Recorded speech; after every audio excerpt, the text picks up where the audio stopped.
हैदराबाद के पुराने शहर में रहने वाली एक 3 साल की मासूम लड़की की आंख से खून बहता है। सिर्फ आंख ही नहीं बल्कि कान, मुंह और नाक से भी खून बहता है। पुराने शहर के रहने वाले मोहम्मद अफजल, जो कि पेशे से जिम ट्रेनर हैं, उनको एक बेटा और एक बेटी है। बेटी 3 साल की है जिसका नाम अहाना बेगम है। अहाना जब 18 माह की थी उस वक्त सबसे पहले मुंह से खून बहना शुरू हुआ। कुछ दिन बाद नाक से होते होते आंख और मुंह से भी खून बहना शुरू हो गया। मोहम्मद अफजल ने बताया कि खून बहने का कोई मुकर्ररा वक्त नहीं है। हफ्ते में 3 से 4 बार सोते वक्त या फिर जागते वक्त खून बहना शुरू हो जाता है। उन्होंने बताया कि खून बहने से पहले अहाना का सर गर्म हो जाता है और सिर्फ सर से ही पसीना निकलता है और कुछ देर बाद खून बहता है। जिस वक्त अहाना का कान, मुंह या फिर आंख से खून बहता है उस वक्त ब्लड प्रेशर बढ़ जाता है। जैसे जैसे खून बहता है अहाना कमजोरी के सबब नींद बेहोश हो जाती है।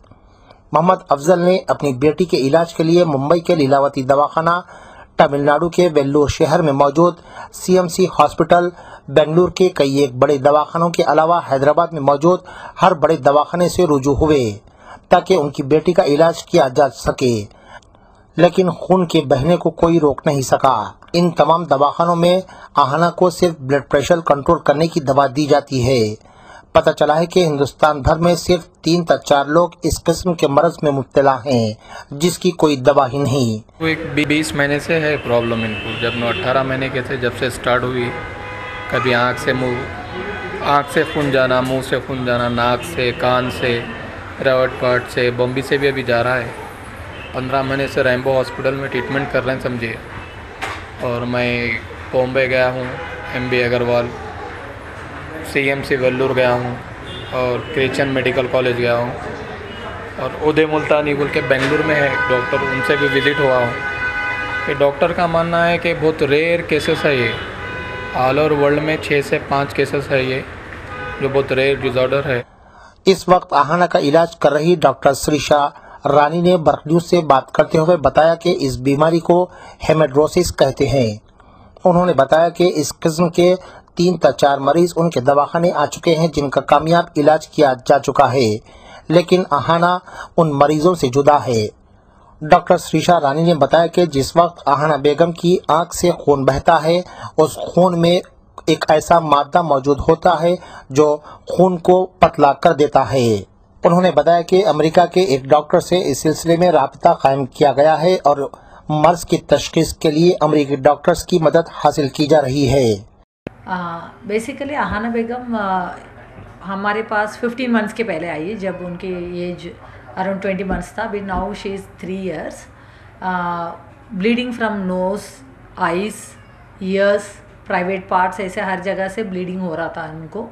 एंड कभी ऐसे ब्लीडिंग हुआ तो हम फर्स्ट चीज़ हेमाटोलॉजिस्ट हो के हम फर्स्ट चीज़ ये सोचते हैं कि बॉडी को बाय बर्थ ब्लीडिंग टेंडेंसी कुछ डिफेक्ट है क्या, ब्लीडिंग टेंडेंसी है क्या करके टेस्ट करते हैं। So all those test we have done कि क्लॉटिंग प्रॉब्लम है क्या, प्लेटलेट प्रॉब्लम, प्लेटलेट फंक्शन, वो सारे यहाँ पे CMC वेल्लूर में भी चेक किया, बॉम्बे में भी चेक किया। सो 3-4 जगह में हमने चेक किया। So everything was normal. और उनका ब्लड ऐसे आता है कि स्वेट वाटर मिक्सड जैसे आता है, सो स्वेट के साथ। सो बेसिकली हेमेटोड्रोसिस है इनको, दैट इज़ द कंडीशन। हेमेटोड्रोसिस में स्वेट के साथ स्वेट ग्लैंड्स के अंदर छोटे माइनर कैपिलरीज रप्चर होके वो ब्लड स्वेट के साथ मिक्स होके आता है या फ्लूइड के साथ मिक्स होके आता है। सो ये हेमेटोड्रोसिस बोलते हैं हम। इसके पहले हेमेटोड्रोसिस 4-5 केसेस देखा है। So she is the 6th case. However उनका केसेस अलग था और इनका केस अलग है। वो सारे बच्चों को हमको एडमिट करने की ज़रूरत भी नहीं पड़ा, OP में ही मैनेज किया।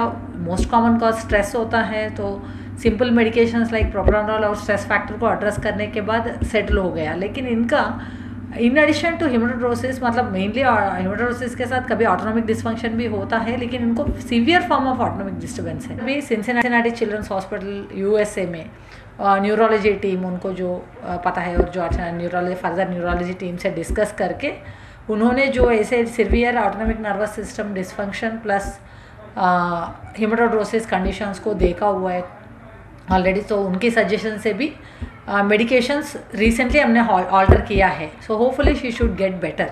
ये कितनी देर तक ब्लीडिंग होता है? इनको कभी फ्यू मिनट्स में स्टॉप होता है, कभी थोड़ा सा लॉन्ग भी होता है। सो वेरिएबल ड्यूरेशन होता है, सो फिक्स्ड ड्यूरेशन नहीं होता है। इसका ट्रीटमेंट इंडिया में मौजूद है यहाँ पर?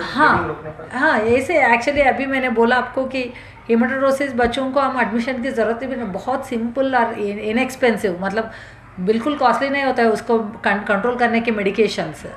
सो ऐसे सिचुएशंस देखा है, लेकिन इनका अलग सिचुएशन है कि इनको सीवियर ऑटोनोमिक डिसफंक्शन है, मतलब ये जो सडनली बेहोश होना, एक्सेसिव स्वेटिंग होना, एक्सेसिव ब्लीडिंग होना, ऐसे उसकी वजह से हम प्रीवियस केसेस से ये केस थोड़ा सा अलग है, उसकी वजह से उनको हॉस्पिटलाइजेशंस कभी कभी ज़रूरत पड़ता है। अदरवाइज़ इनको भी एक्चुअली मतलब वो जैसे पहले बच्चों के जैसे ही स्टेबल कोर्स ही होना चाहिए था, लेकिन इनकी एडिशनल प्रॉब्लम की वजह से ये हेमाटोरोसिस अकेला नहीं है, उसके साथ के साथ एडिशनल प्रॉब्लम है autonomic nervous system dysfunction severe form में, उसकी वजह से इनके एपिसोड्स सीवियर हो रहे हैं। अहाना बेगम के वालिद मोहम्मद अफजल, जो कि जिम ट्रेनर हैं, पिछले 2 साल से अपनी बेटी के इलाज को लेकर परेशान हैं। उन्होंने हुकूमत तेलंगाना से अपील की है कि उनकी बेटी के इलाज के लिए आगे आते हुए माली मदद करें ताकि उनकी 3 साल की मासूम लड़की सेहतयाब हो सके।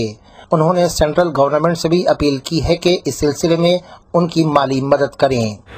अब इसके वास्ते मैं हुकूमत से दरख्वास्त करता हूँ कि इसके तरह आगे आइए, थोड़ा फाइनेंशियल मदद करिए मेरी बच्ची का, कि आगे चल के ट्रीटमेंट होना है, क्योंकि डॉक्टर्स बोल रहे हैं ये 1 महीना 2 महीना बोल के, ऐसा कुछ भी नहीं है कि सालों भी लग सकते हैं इसके वास्ते, ट्रीटमेंट के वास्ते। इस वास्ते मैं स्टेट तेलंगाना गवर्नमेंट से भी अपील कर रहा हूँ कि केसीआर साहब को आगे बढ़ के देखे तो हमारी फाइनेंशियल मदद करिए, नहीं तो इनका जितना भी ट्रीटमेंट है, अब लोग बोल रहे हैं यूएस में होता या यूके रॉयल हॉस्पिटल में होता, उसके हिसाब से देखें तो आप कुछ कर सकते हैं। मेरी बच्ची का ट्रीटमेंट चाहिए, या स्टेट गवर्नमेंट से भी मैं अपील करूंगा कि इसके पीछे आइए। हेल्थ मिनिस्टर साहब से भी मैं रिक्वेस्ट करूंगा, स्टेट लेवल से भी हेल्प करने की अपील करूंगा।